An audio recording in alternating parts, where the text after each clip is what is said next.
Welcome to Kenton's videos. Enjoy the video. In this video, I will explain how to make wine. First, carefully select ripe, healthy grapes, ensuring they are free from any mold or damage. Next, destem the grapes to remove the stems, which can impart undesirable bitter tannins. Finally, gently crush the grapes to release their juice, known as must, preparing it for the next crucial step in the winemaking journey. Now it's time for fermentation. Introduce a specialized yeast to the must. This yeast will work its magic, converting the natural grape sugars into alcohol and carbon dioxide.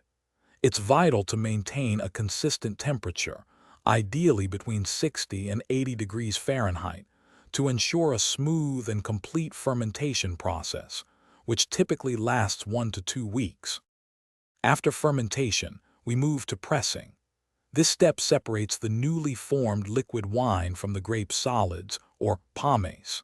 The young wine is then transferred to barrels or tanks for aging.